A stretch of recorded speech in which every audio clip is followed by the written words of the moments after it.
No dia 13 de agosto, nós falamos sobre o reajuste dos planos de saúde.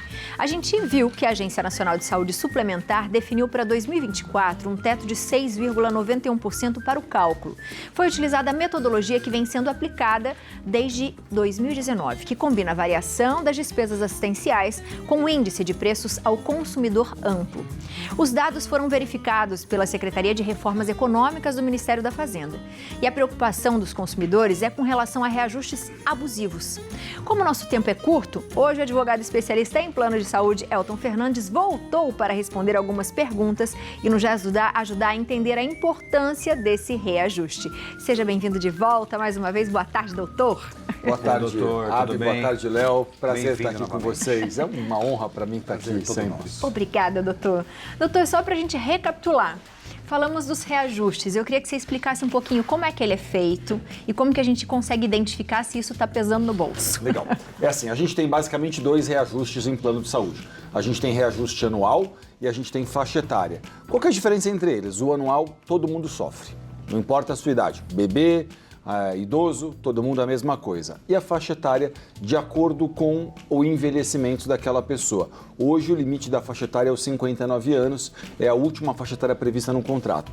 O grande problema dos reajustes hoje está naqueles planos que a gente chama de coletivos. O que são isso? São aqueles planos que o seu Zé e a Dona Maria abrem uma MEI para fazer a contratação do plano de saúde. Então o que as operadoras passaram a fazer? Elas falaram assim, para que eu vou vender para o Léo, por exemplo, um plano de saúde individual ou familiar? Se eu posso falar para o Léo, entra num plano coletivo aqui, abre uma empresa e coloca aqui, faz um plano empresarial. O que ela faz quando a gente não está vendo isso? Eles acabaram de trocar o meu reajuste de 6% para 15%, 16%, 17%. Então, no longo prazo, as pessoas falam assim, mas é mais barato entrar num plano empresarial. Sim, você acabou de descobrir o porquê que é mais barato. É mais barato porque o custo de carregar isso ao longo do tempo é muito mais caro. E é claro que as pessoas vão dizer assim para mim, mas na minha cidade muitas vezes não tem mais um plano individual e familiar. E eu entendo que não tenha. E aí, quando não tem, não tem. Mas se tem, tem que pensar. Tem que tentar contratar. Agora, a pior roubada, e aqui estou falando, é assim, isso é o que bate no escritório, e a gente está aqui para dar informação, para dizer para você, eu gostaria de ter clientes com outros problemas, mas com esse especificamente vai doer muito para você. Não contrate planos coletivos por adesão. Esses planos de saúde, por exemplo, que são destinados a categorias profissionais, os advogados vão entrar no plano da OAB, os engenheiros vão entrar no plano de saúde do CREA. Esse é um gravíssimo problema, porque o que a gente vê na prática é que esses contratos, eles sobem 20%, 25%, 30% ao ano. Então você contrata um negócio que você está olhando para o imediato e vendo. É muito mais barato contratar isso. De fato, é a forma como a operadora de saúde tem para te atrair para esse contrato. É muito mais barato, mas tem que tomar cuidado. Plano de saúde parece tudo igual, não é? E aí, gente, aquela coisa que a gente sempre fala aqui no programa, a cobertura é igual, é a mesma. Não muda nada da cobertura. Mas como assim não muda? Não muda. O que muda é o local da cobertura. Eu vou ter um atendimento no hospital X, o outro no hospital Y. Mas a cobertura está nivelada por baixo, porque hoje as empresas todas só oferecem aquilo que a ANS manda. E às vezes nem isso, né? Então assim, tem que tomar cuidado. A gente começando a explicar reajuste, esse é o primeiro ponto que eu acho que todo mundo tem que prestar atenção. Boa. Perfeito. Doutor, temos várias perguntas. Vamos para a primeira, da Elisiane. Boa tarde. O que fazer na hora de declarar doenças prévias, se não sabemos se existe? Pergunta maravilhosa. Maravilhosa. Entende? Porque assim, o conceito da doença pré-existente é justamente eu saber ser portador. Então o fato dela existir ou não é o relevante. O relevante é que o consumidor saiba ser portador. Portanto, se um médico fala para você, mas isso está aqui no seu organismo já há bastante tempo, não tem problema nenhum. Isso não é um problema.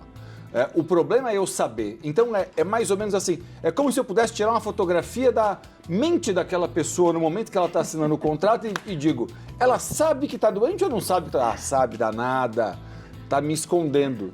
Não sabe, tá tudo certo. Não é uma doença pré-existente, não tem que se preocupar com isso. Perfeito. Até porque se ela descobrir, vai ser existente a partir daquele momento. A partir dali, né? Exato. Mais perguntinhas. Vamos para a próxima da Bárbara, de São José dos Campos. Boa tarde a todos. Doutor Elton, meu noivo está afastado do trabalho para tratamento de saúde e a empresa cortou o seu convênio porque está sem receber a parte dele. Isso é legal? Isso não é legal. Rapaz. Não pode, tá? Quem está afastado da empresa tem que ter o direito de continuar na operadora de plano de saúde bonitinho. Então, a gente diz o seguinte, o contrato de trabalho dessa pessoa, para você explicar assim, ele não foi interrompido, ele não foi cortado. Quando ele tiver alta do INSS, ele volta para a empresa. Então, se o contrato não está interrompido, mas está suspenso, não importa. Eu tenho que ter o direito de continuar no plano de saúde, decisões absolutamente pacíficas na justiça a respeito disso. Um advogado especialista em plano de saúde ou em direito do trabalho, experiente nesse tipo de coisa, consegue te ajudar e eu sugiro que você consulte um profissional, porque é ilegal. E as empresas dão de louco, né? Impressionante. E veja como é a coisa, né? Isso. É a história do guarda-chuva, deu um guarda-chuva para a pessoa quando ela não estava precisando, aí começou a chover, está afastada pelo INSS. Está afastado por quê? Provavelmente tem um problema de saúde. Sim. Aí mas você tem um problema de saúde, o plano de saúde não é para esse momento. Não, como assim? É para esse momento que não tem como. Exatamente. É para a saúde, para cuidar dessa saúde que ele existe. Vamos para a próxima pergunta do Benedito. Boa tarde, Santa Receita. Eu estou no convênio há quase 30 anos e na época tinha cobertura para obstetrícia, mas agora que minha esposa precisa, olha lá, parece que adivinhou, doutor, não há mais cobertura, o que fazer? Aí é muito danado, porque assim, se ele está num plano de saúde da empresa, onde a empresa trabalha, e a empresa tirou a obstetrícia, ele, na verdade, aqui, ele é um dependente num contrato que duas pessoas fizeram. Aí, se a empresa que ele trabalha tirou essa cobertura, ele não vai ter muito o que fazer. Ele vai poder entender... A gente poderia discutir alguma questão na portabilidade, mas aí ele teria que sair do plano da empresa. Não é uma solução simples. Agora eu vejo uma situação até muito delicada. Eu tenho visto muitas moças jovens serem contratadas por empresas e as empresas dizerem o seguinte, eu só permito que você tenha direito à obstetrícia no meu contrato depois de 2 anos que você está aqui. Para tentar evitar, no final de contas, é ainda uma certa criminalização da mulher que engravida, né? É como se, enfim, questões aí sociais que a gente ainda não resolveu. Isso é um abuso, né? não é, doutor? Um abuso, entende? Né? Porque assim, enquanto não, eu quero que você trabalhe um pouco aqui, porque senão tem medo, às vezes, que a pessoa entre, engravide e como se isso fosse ser um grave problema. E retirar a obstetrícia também é a mesma coisa, não? Sim, eu acho que assim, esse é o tipo de questão. A obstetrícia custa muito pouco para uma empresa, muito pouco. Quando a gente olha para isso, a gente está falando de 2%, às vezes, do valor, porque a obstetrícia é um ato. Né? É o parto ali. Quando muito, infelizmente, a criança fica ali internada alguns dias na UTI, no Natal, e depois vai sair. É muito pouco perto do custo global de um plano de saúde. Às vezes a empresa tira justamente para evitar que pessoas que estão no plano de saúde, mulheres que estão ali, por exemplo, engravidem e tal. Às vezes existe essa estratégia de tentar dificultar um pouco. A gente percebe isso na prática. Nossa, que cruel, né? É cruel, é cruel. Já não chega a pagar o plano, já não chega a ter um preço abusivo, já não chega você pagar sem usar por muito tempo. Quando você precisa, não tem. Pois é. Você sabe que eu tenho um amigo que é juiz do trabalho, esses dias eu estava falando com ele que eu vou lançar pelo fim da licença maternidade, mas não é pelo fim da licença maternidade. É porque a licença, na verdade, devia ser parental no Brasil, para que o homem também assumisse essa responsabilidade junto com a mulher, né? Então a licença maternidade em si é só para dizer o seguinte, não, ela tem que ser parental, os dois têm que estar ali, porque aí a gente pararia de criminalizar a mulher que engravida, por exemplo, ou de falar assim, tira a obstetrícia daí para evitar a gravidez e a gestação. Esse tipo de coisa a gente já devia ter superado. E faz todo sentido, né, doutor? Claro. Ter nessa tecla, porque assim, além disso, a gente precisa também estar em casa, claro. acompanhar como a mulher acompanha, né? Não é? A responsabilidade é dos homens também. Total. Outra perguntinha. Vamos Bora lá. ver. Da Bárbara, de Goiânia. Boa tarde, Abi, Léo e doutor. Pretendo contratar um plano de saúde para o meu filho que possui síndrome de Down. Mas ele entende que se trata de uma doença pré-existente. O que fazer neste caso? Perfeito. Essa é uma pergunta maravilhosa porque entendam o seguinte, o fato dele ter um diagnóstico de síndrome de Down, vamos pensar assim, vamos pensar que pode implicar em terapia, ok? Imaginemos que essa criança pode ter uma dificuldade motora ou ela vai precisar fazer um acompanhamento psicológico mais severo. O prazo de carência dele é exatamente igual, o meu, o do Léo e o da Abi. É igualzinho. Por quê? Porque nada dessas terapias que a gente está falando para essa criança, por exemplo, são coisas que são custosas, não são cirurgias, não são exames caros, então assim, não tem nada de alta complexidade, como a gente diz. Então assim, só tem carência de 24 meses para cirurgia, internação ou exames de altíssima complexidade. Por exemplo, um ultrassom que fosse necessário, a carência já não seria de 24 meses. Então, assim, não me preocuparia ele contratar um plano e mesmo quando um corretor falar carência, vai ter carência de 24 meses, não seria um problema, porque, em geral, pelo que a gente conhece, as crianças com síndrome de Down podem demandar um pouco mais atendimentos psicológicos, fisioterapeutas, de fonoaudiólogos, e tudo isso a carência seria de, no máximo, 180 dias. Então eu não me preocuparia e contrataria um plano. E doutor, existe uma diferença de valor? Não pode, pergunta maravilhosa. Não pode existir diferença de valor, ok? O valor no Brasil é por faixa etária.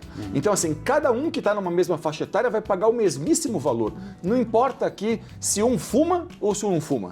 Se faz academia ou não faz academia, não importa. Está todo mundo na mesma faixa etária, no mesmíssimo valor.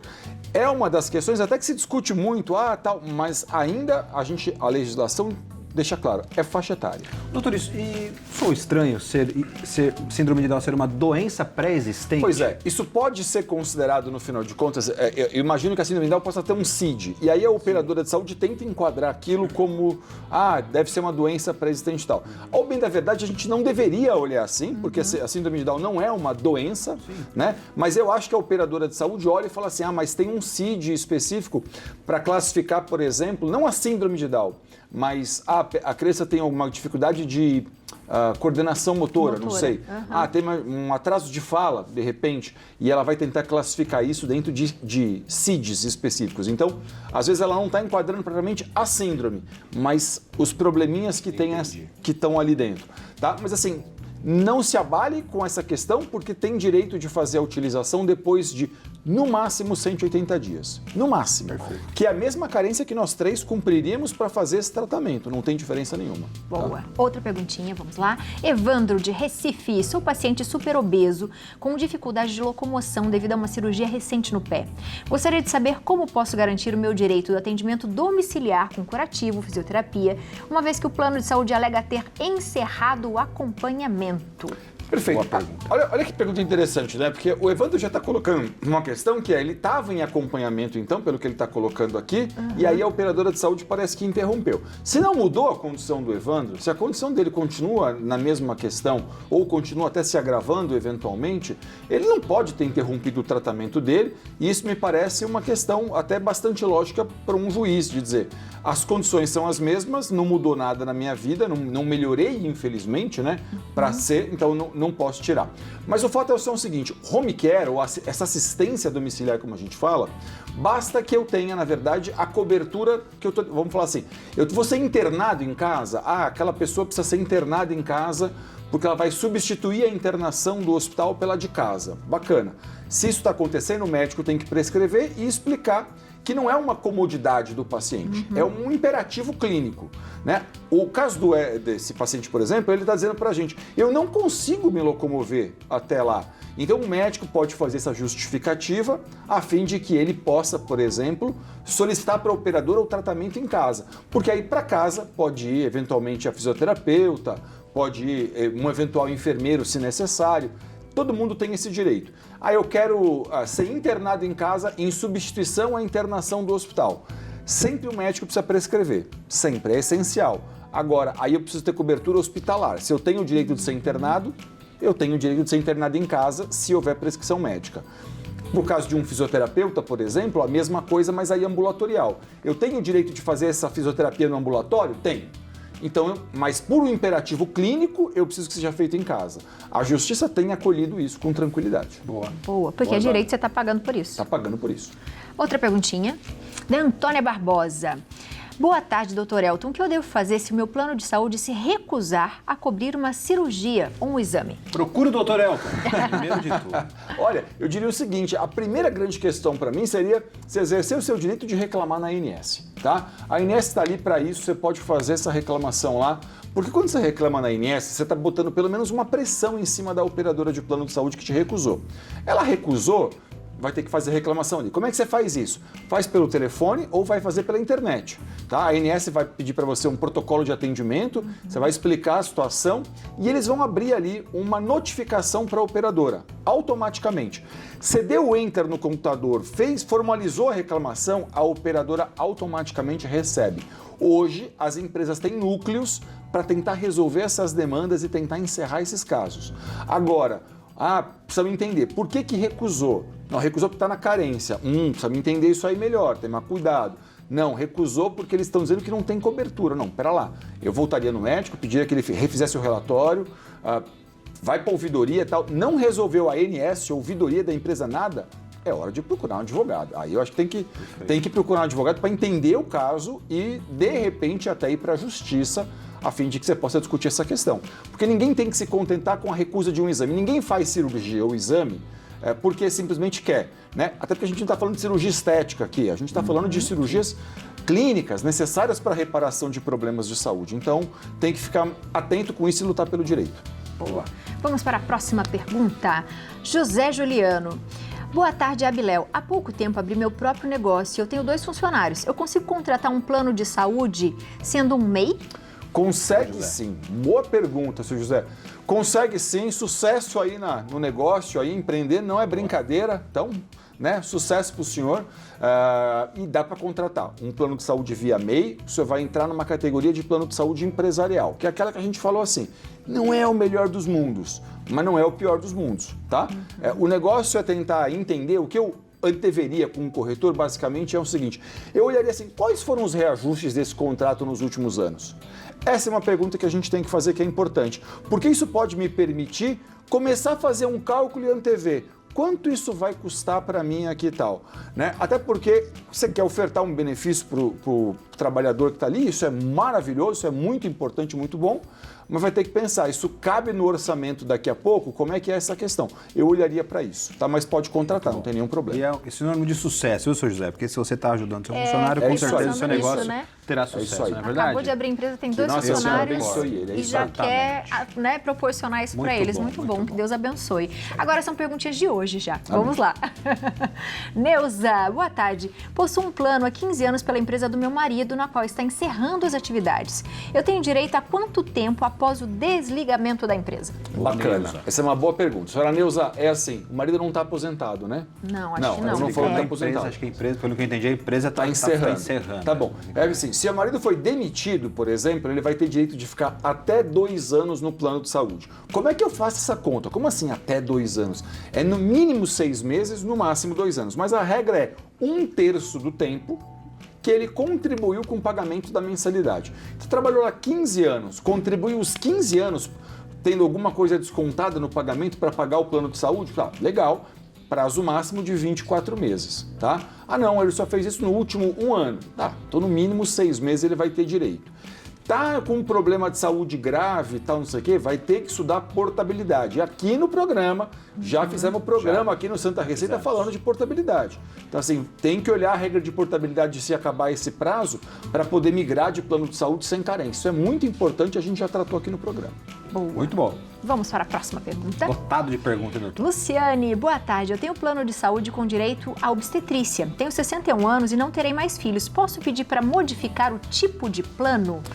Luciana, eu já vi decisão judicial a respeito disso e na prática, senhora Luciana, o valor não compensou o desgaste de ter feito um processo. Então, assim, com a franqueza que cabe aqui, não compensou, porque assim, é tão ínfimo isso, custa 2% às vezes de alguns planos de saúde.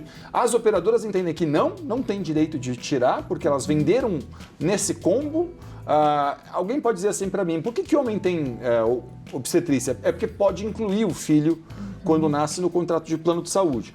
Então, assim, se você quiser ainda, a senhora Luciana não vai ter filhos mais naturalmente, mas pode adotar. Aí poderia ser uma vantagem. Mas ao bem da verdade é o seguinte, as operadoras não aceitam, a ANS não aceita e os casos que eu vi na justiça reduziram muito pouco. Então eu não incentivaria uma discussão como essa. O gasto Um desgaste não também, compensa. né? Não compensa. Também, né? Boa. Mais uma perguntinha. Rogério, doutor Elton, hoje eu tenho um plano pelo meu CNPJ. Meu filho tem doença de Crohn e faz tratamento com medicamento de alto custo. Já está incluso pelo plano atual. Posso trocar o meu plano para individual? Doutor, eu queria só acrescentar uma coisa nessa pergunta que é super interessante, eu queria fazer também. Eu posso mudar o meu plano empresarial para um plano individual? Eu sair do coletivo para o individual? Pode. A grande questão que o Rogério vai ter dificuldade às vezes é assim, ele vai ter que ver se ele tem, na cidade onde ele reside, um plano individual para onde ele possa ir. Porque as empresas já retiraram isso do mercado. Tá? Mas ele pode... Rogério, eu entendo o que você está passando, vou abrir uma particularidade aqui. Você é meu companheiro, tá? O seu filho é meu companheiro. Eu tenho retocolite ulcerativa, que é uma doença inflamatória intestinal também, muito parecida com doença de Crohn. Estou bem, mas sei o que você está passando aí em casa. Então, assim, ó, o importante aí é, na hora de fazer a troca do plano de saúde, tem que trocar o plano de saúde fazendo portabilidade para o filho. Os demais podem sair do plano tranquilo e tal. O filho que recebe um medicamento de alto custo, tem medicamento para doença de Crohn que custa R$20 mil. Entende? E a cada mês ou 2 meses aplica. É muito caro, não tem condições de ficar brincando com isso. Então, só fazendo portabilidade. A gente já fez programa de portabilidade aqui, falamos disso em outros programas, então assim, no YouTube tem vídeo a respeito disso, vale muito a pena procurar para ver. Pode trocar o plano do filho que está pagando caro? Pô, não estou conseguindo pagar? Pode fazer isso enquanto está adimplente, mas enquanto está em dia com o plano, tá? Mas não sai do plano simplesmente ligando para a corretora e falando, vou trocar simplesmente, porque aí vai ter problema e o filho vai ter 24 meses de carência, como a gente colocou aqui. Perfeito. E aí pode atrasar essa entrega de medicamento, pode perder e isso não dá, né? Dá para fazer portabilidade, tem condição de resolver isso. É tomar cuidado, ser bem orientado e dá para fazer. Boa. Doutor, volte sempre, porque bomba, a gente nem consegue fazer as nossas perguntas aqui, porque vocês são maravilhosos, doutor. Isso é muito bom. E se tem mais dúvida, aproveita, entre em contato com o doutor. O doutor tem vários vídeos no YouTube respondendo várias questões que vocês fizeram aqui também. Então aproveite, ó, @Elton Fernandes Advogado, eltonfernandes.com.br e também no YouTube, Dr. Elton Fernandes. Isso mesmo, né, doutor? É isso mesmo, estou à disposição, muito obrado. Prazer imenso estar aqui com vocês. Seja sempre muito bem-vindo. Tá dormindo, doutor? Agora já está mais tranquilo. Tá melhorando. E você, está mais tranquilo já? Tô indo. Só melhora. Isso aí, obrigado, doutor. Beijo, Valeu, doutor. Obrigado, Obrigada, valeu. viu? Minha gente, que legal, né? Eu acho tão gostoso quando o doutor vem explicar, porque ele explica de uma forma firme para você falar assim, presta atenção, você tem um direito, mas você tem que estar bem informado no que você vai fazer para você não ser mais prejudicado.